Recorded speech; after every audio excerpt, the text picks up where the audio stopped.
ওয়াওয়াহাবনা লিদাউদা সুলাইমান, আমি দাউদকে সুলাইমান নামে একটা সন্তান দান করলাম। নি'মাল আবদু ইন্নাহু আওয়াব। আল্লাহ বলেন সুলাইমান কতই না উত্তম বান্দা। ইন্নাহু আওয়াব, সুলাইমান আল্লাহ অভিমুখী হয়। বারবার সুলাইমান আল্লাহর দিকে ঝুঁকে পড়ে সুলাইমান হলেন ওই বান্দা যার প্রশংসা আল্লাহ করলেন। তাহলে একজন বাদশাহ তিনি আল্লাহমুখী, আবার আল্লাহও ওই বাদশার প্রশংসা করে বলেন সুলাইমান একজন নবী, একজন বাদশাহ। শুধু তাই না, আল্লাহ বলেন সুলাইমান বান্দা হিসাবে কতই না নেয়ামতে পরিপূর্ণ একজন বান্দা। এই কথাকার, এটা আল্লাহর কথা। আল্লাহ বলতেছেন সুলাইমান নবী নেয়ামতে পরিপূর্ণ একজন বান্দা। ইন্নাহু আওয়াব, তিনি বারবার আল্লাহ অভিমুখী হয়। এ হলো মুসলিম শাসকের 1 নম্বর গুণ। মুসলিম শাসকের 2 নম্বর গুণ ইনসাফ প্রতিষ্ঠিত করা। বলেন একটু সবাই, কি প্রতিষ্ঠিত করা?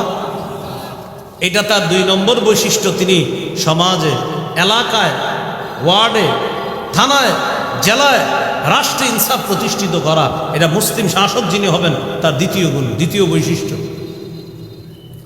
সূরা সাদের 26 নম্বর আয়াতে আল্লাহ বলেন ইয়া দাউদ ইন্না জাআলনাকা খলিফাতান ফিল আরদ ফাহকুম বাইনান নাসি বিল হাক্কি ওয়া লা তাত্তাবি'ল হাওয়া ফায়ুদিল্লাকা আন সাবিলিল্লাহ। ইয়া দাউদ, হে দাউদ, ইন্না জাআলনাকা খলিফাতান ফিল আরদ, দাউদ নিশ্চয়ই আমি আপনাকে পৃথিবীতে খলিফা নির্বাচন করেছি, খলিফা বানিয়েছি। আমি আপনাকে পৃথিবীতে খলিফা বানিয়েছি, আপনাকে আমি প্রতিনিধি বানিয়েছি, খলিফা। আপনার কাজ কি?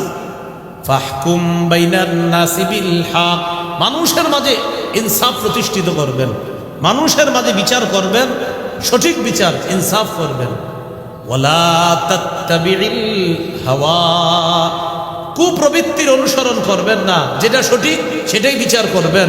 মনের কথা শুনবেন না, বরং যেটা সঠিক সেটা পক্ষে হোক বিপক্ষে হোক আপনি এটাই বিচার করবেন। যদি আপনি ইনসাফ প্রতিষ্ঠিত করতে গিয়ে নিজের খেয়াল খুশি মতো চলেন, আল্লাহ কি বলতেছে দেখেন, ফায়ুদিল্লাকা আন সাবিলিল্লাহ। আপনি যদি ইনসাফ প্রতিষ্ঠিত করতে গিয়ে নিজের মন মতো চলেন, তাহলে এটা আপনাকে আল্লাহর রাস্তা থেকে পদস্খলন ঘটাবে, আপনাকে দূরে সরিয়ে দিবে। নবী একজন শাসককে আল্লাহ বলতেছে, নবী শাসক, আপনি যদি ইনসাফ প্রতিষ্ঠিত করতে গিয়ে অন্য কিছু প্রতিষ্ঠিত করেন, তাহলে কিন্তু এই কাজটা আপনাকে সঠিক রাস্তা থেকে দূরে সরাইয়া দিবে। আল্লাহ তার একজন নবীকে এই কথা বলতেছে। তাহলে নবী আবার শাসক, তাকে বলতেছে ইনসাফ প্রতিষ্ঠিত করেন। এবার বুখারীর হাদিস শুনেন, 6788 নম্বর হাদিস। আরবের একটা গোত্র আছে, নাম মাখজুমি গোত্র। এই গোত্রের এক মহিলা চুরি করছে, তার নাম ফাতেমা। সম্ভ্রান্ত পরিবার, সম্ভ্রান্ত বংশ, এই বংশীয় নারী চুরি করছে, তার নাম ফাতেমা। আমাদের নবীজির কলিজার টুকরা ইমাম হুসাইন হাসান রাদিয়াল্লাহু তাআলা আনহুমা, তাদের আম্মার নাম কি? ফাতেমা। আর আরবের সম্ভ্রান্ত পরিবারের মাখজুমি গোত্রের যে নারী চুরি করছে তার নামও কি? ফাতেমা। একজন সম্ভ্রান্ত বংশীয় নারী চুরি করছে। চুরি করার পর কুরাইশরা পেরেশান হয়ে গেছে। এখন এই মেয়েটা চুরি করছে, চুরির বিধান কি, চুরির বিচার কি? তো চুরির বিচার হলো হাত কেটে দেওয়া। আস-সারিকু আস-সারিকাতু ফাকতাউ আইদিয়াহুমা। আল্লাহ বলেন চোর এবং চুন্নি তাদের উভয়ের হাত কেটে দাও। হাত, ফাকতাউ আইদিয়াহুমা, তাদের হাত কেটে দাও। এখন বলেন তো চুরি যিনি করছে তিনি কি বংশীয়? সম্ভ্রান্ত। তো সম্ভ্রান্ত একজন বংশীয় নারী চুরি করছে, নাম ফাতেমা। কুরাইশরা চিন্তায় পড়ে গেল, ফায়সালা কি? হাত কাটা হবে। বড় বড় লিডাররা পরামর্শ করলো মুহাম্মদ সাল্লাল্লাহু আলাইহি সাল্লামকে বইলা দেখি একটু বিধানটা হালকা করা যায় কিনা। নাউজুবিল্লাহ পড়েন, অর্থাৎ হাতটা না কাইটা একটু সহজ করুক বিধানটা। সাহাবায়ে কেরামের কানে এই কথা আসছে।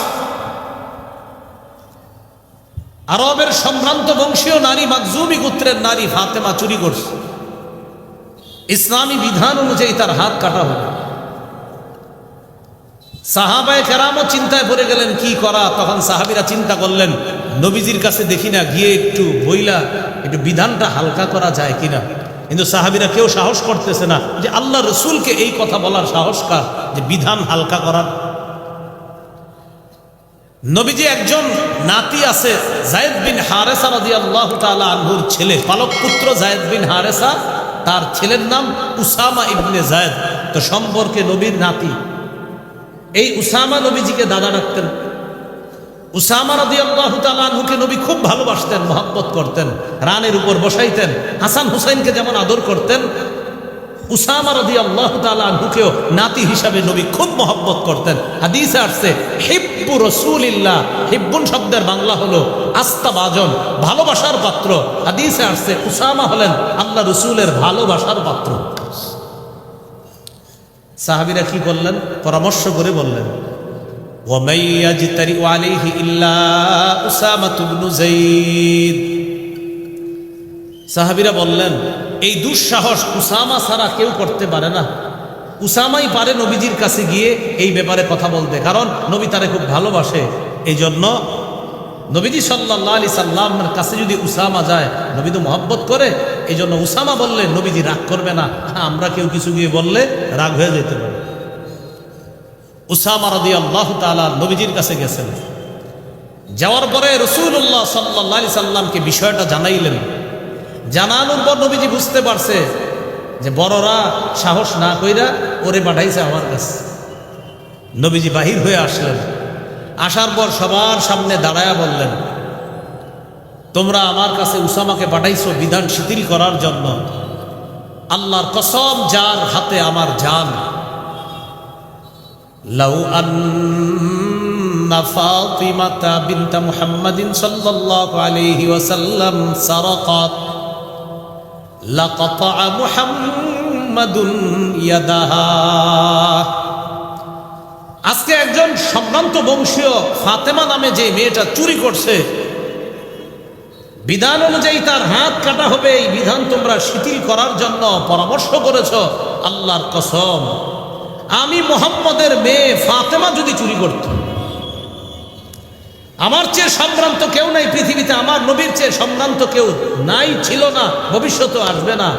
নবী বলেন, আমার মেয়ে ফাতেমা, আল্লাহর কসম মুহাম্মদ সাল্লাল্লাহু আলাইহি সাল্লাম, এই মুহাম্মদের মেয়ে ফাতেমা যদি চুরি করত, লাকাতা মুহাম্মাদুন ইয়াদাহা, মুহাম্মদ তার কন্যা ফাতেমার হাত কেটে দিত। আর তোমরা আরেকজনের ব্যাপারে সুপারিশ করতে আসছো, আমি আমার কন্যা ফাতেমার হাত কেটে দিতে ইতস্ত করতাম না, কারণ বিধানটা আল্লাহ।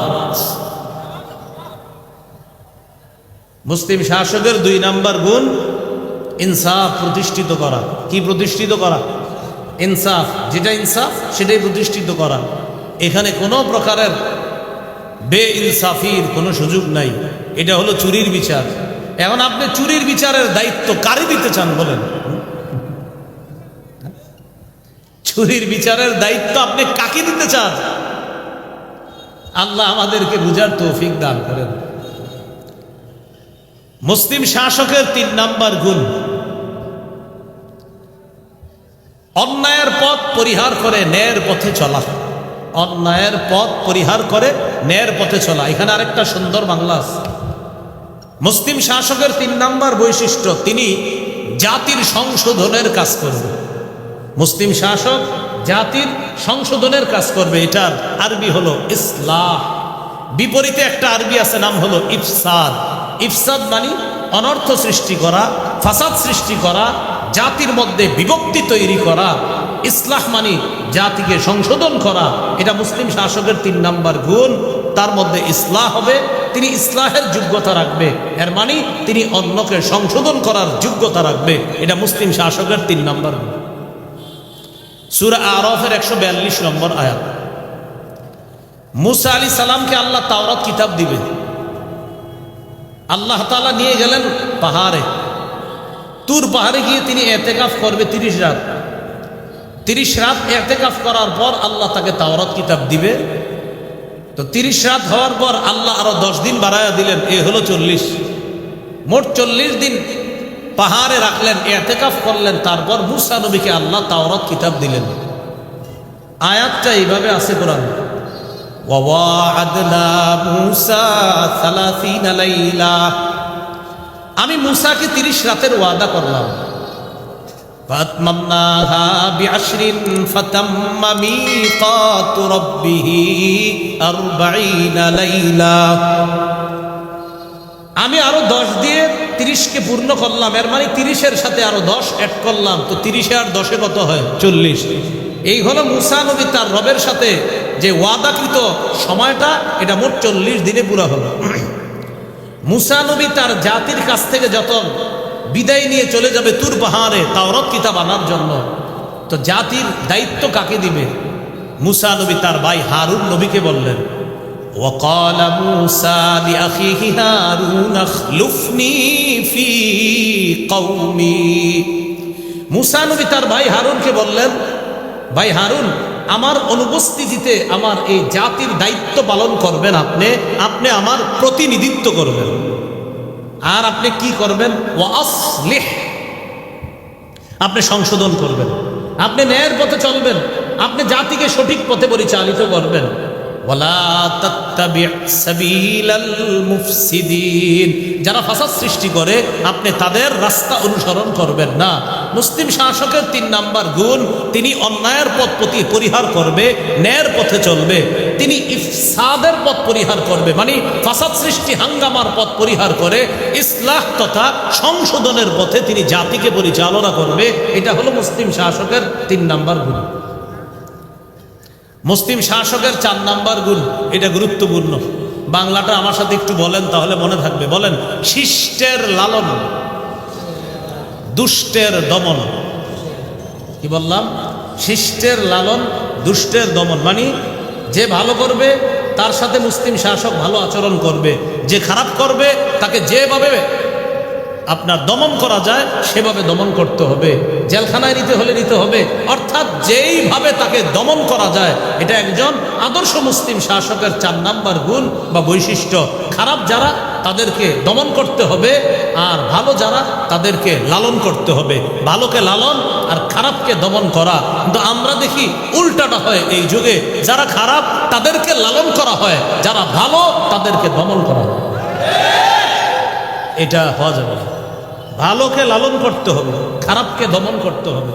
দলিল সূরা কাহফের 83 থেকে 91 নম্বর আয়াত।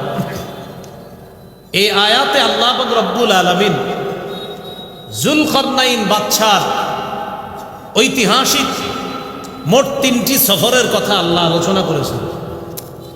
যুলকারনাইন আসলে ওনার নাম না, বাদশা যুলকারনাইন এটা তার একটা উপাধি। যুলকারনাইন এটা তার একটা উপাধি। তো যাই হোক, কোরআনে আসছে যুলকারনাইন। তিনি 3টি সফর করছেন ঐতিহাসিক। 1 নাম্বার সফর, যেখানে আপনার সূর্য অস্ত যায় পশ্চিমে, পৃথিবীর একদম পশ্চিমে সফর করছে। 2 নাম্বার সফর, যেখান থেকে সূর্য ওঠে একদম পৃথিবীর পূর্বে।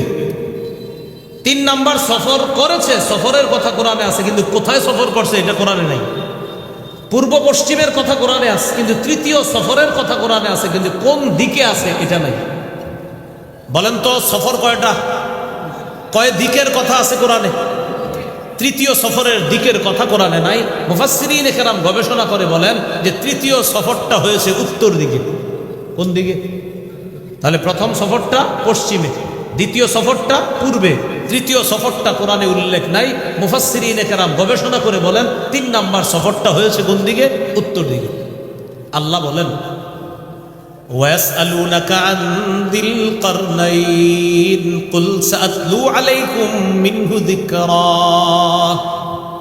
নবী, তারা আপনাকে যুলকারনাইন বাদশা সম্পর্কে জিজ্ঞাসা করেন, আপনি বলেন আমি তোমাদেরকে তেলাওয়াত করে শোনাবো। যুলকারনাইন বাদশার ব্যাপারে আমি কিছু আলোচনা তোমাদেরকে শোনাবো। বাদশা যুলকারনাইন কে ছিল? আল্লাহ তাআলা বলেন, ইন্না মাক্কান্না লাহু ফিল আরদি ওয়া আতাইনাহু মিন কুল্লি শাইইন সাবাবা। আমি বাদশা যুলকারনাইনকে দুনিয়াতে ক্ষমতা প্রদান করলাম আর তাকে প্রত্যেক জিনিসের উপকরণ দান করলাম। উপকরণ মানে বাদশা যুলকারনাইনকে এমন এক যোগ্যতা দিছে আল্লাহ, তিনি যেখানে যাইতেন যা প্রয়োজন হতো ওই প্রয়োজনীয় বিষয়টা আল্লাহ ব্যবস্থা করে দিতেন সাথে সাথে।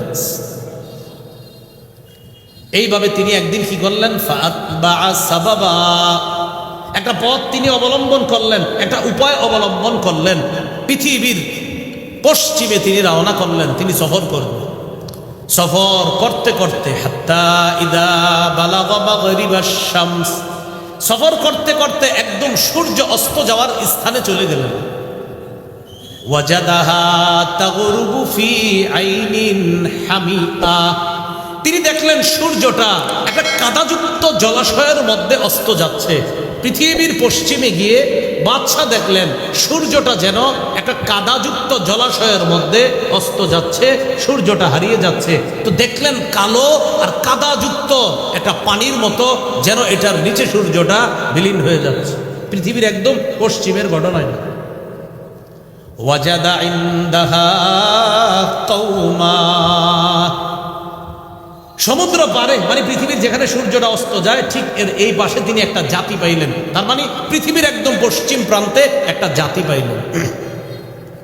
ওই জাতিকে পাওয়ার পর আল্লাহ পাক রব্বুল আলামিন যুলকারনাইন বাদশাকে সেখানে দাওয়াত দেওয়ার জন্য বললেন। বাদশা যুলকারনাইন সেখানে দাওয়াত দিলেন।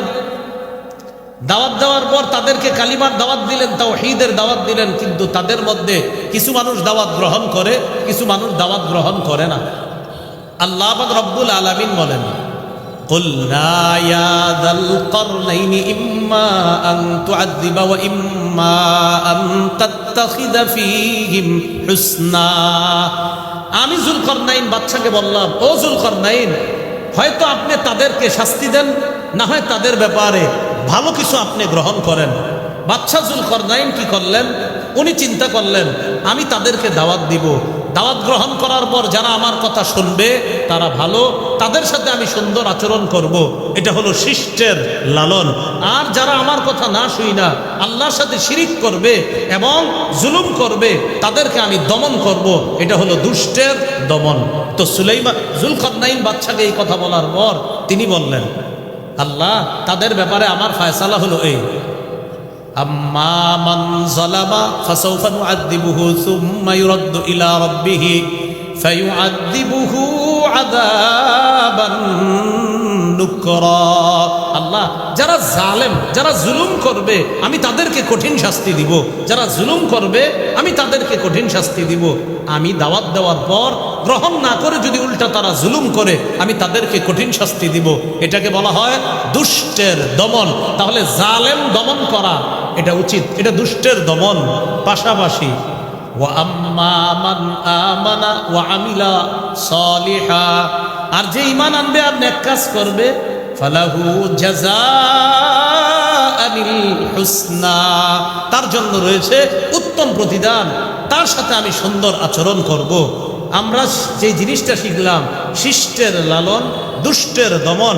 মানুষের মধ্যে যারা জালেম হবে তাদেরকে দমন করতে হবে, যারা ভালো কাজ করবে তাদেরকে লালন করতে হবে। কিন্তু আমরা দেখি বারবার ঘুরে ফিরে জালেমদেরকেই লালন করা হয়, ভালো মানুষগুলাকে দমন করা হয়। এই জাতীয় এইভাবে ভবিষ্যতে আমাদের বাংলাদেশকে আমরা এমন চাই না, আমরা চাইতে পারি না। আমরা চাই আমাদের দেশে একজন আদর্শ শাসক হবে, যিনি 4টা কাজ করবে, 10 গুণে গুণান্বিত হবে, এমন একজন শাসক আমাদের দেশে আমরা চাই। মৃত্যুর আগে, কিয়ামতের আগে আর কোনো নারী শাসক আমাদের দেশে আমরা চাই না। রাসূলুল্লাহ সাল্লাল্লাহু আলাইহি সাল্লাম বলেন, লাইয়ুফলিহা কওমুন ওয়াল্লাহু আমরাহুম ইমরাআ। প্রিয় ভাইরা, এখানে পক্ষ বিপক্ষ জানছি না আমি, একটা কথা বাংলায় লিখেন, আল্লাহ রাসূল বলছে যেই জাতি তাদের নেতৃত্বে কোনো নারীকে দিবে ওই জাতি কিছুতেই কখনো সফল হবে না, হতে পারে না। আপনি মানেন আর না মানেন, আমার নবীর কথা সত্য হতেই হবে, তারা সফল হবে না।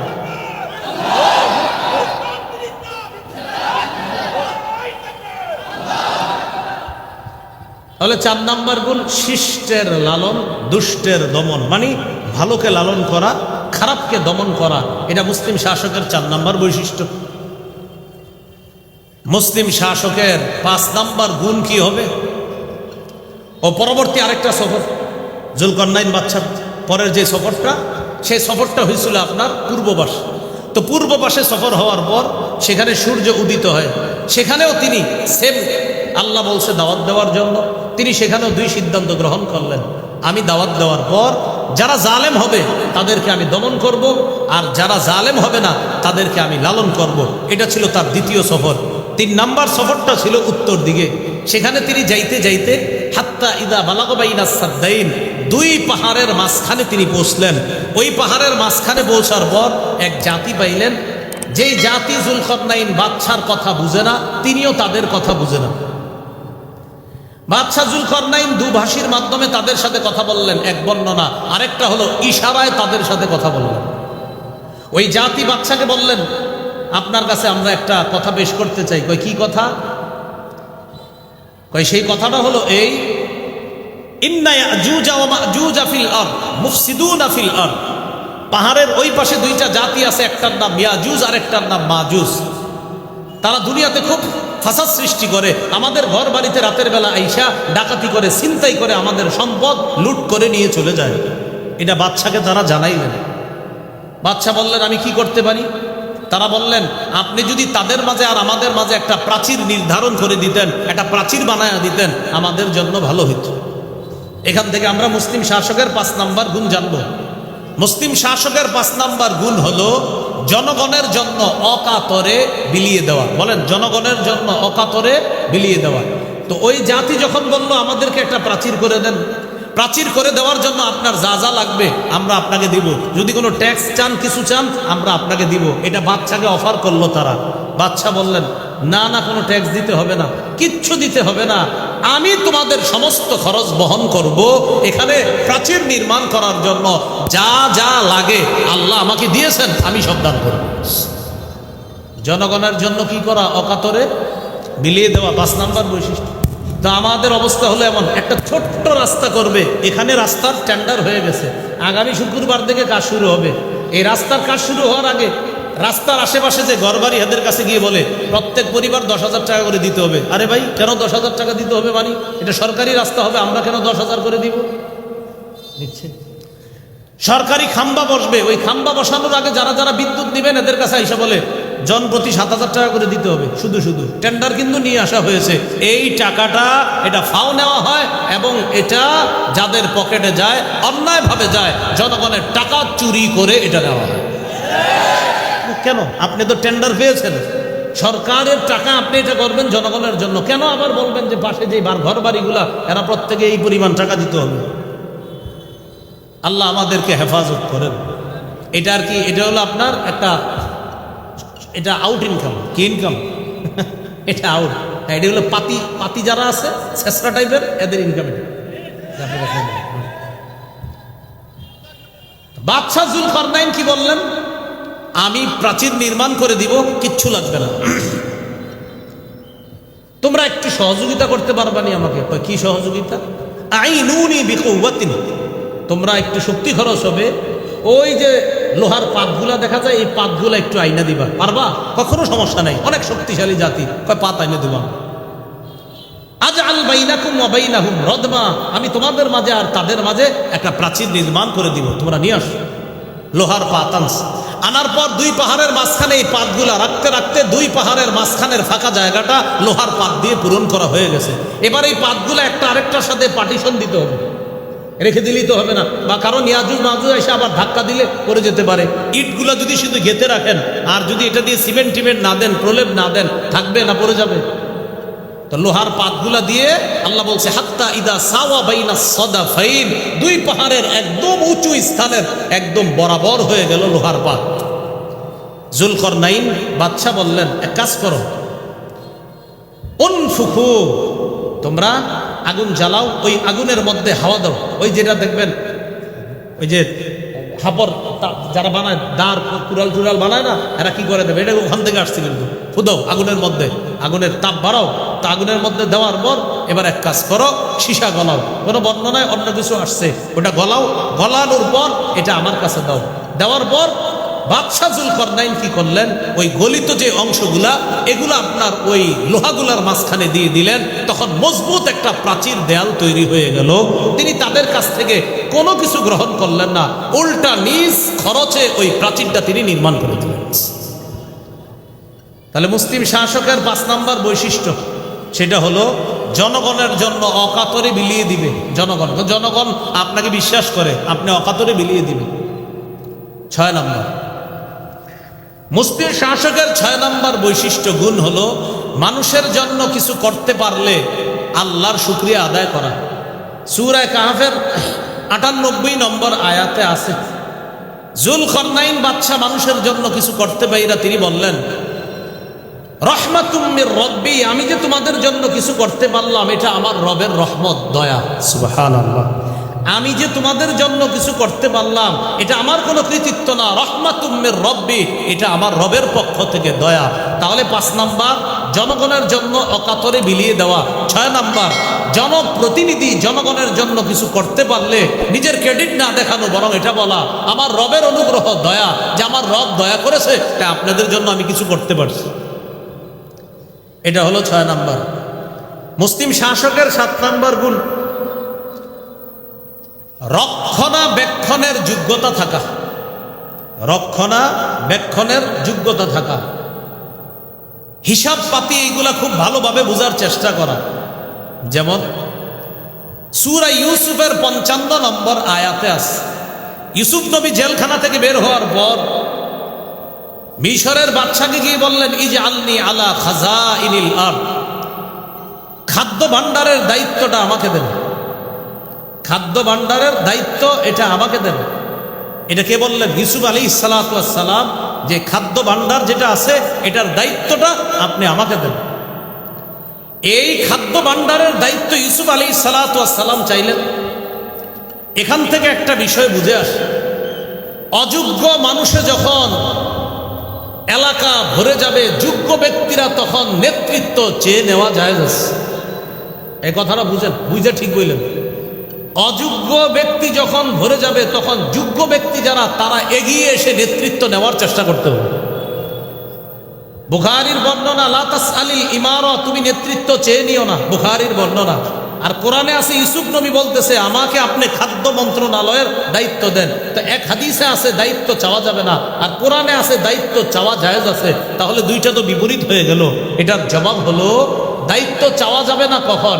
যখন যোগ্য ব্যক্তিরা দায়িত্বের আসনে থাকবে তখন অযোগ্য ব্যক্তিদের দায়িত্বে আসার দরকার নাই, তখন আপনি দায়িত্ব চাওয়া দরকার নাই।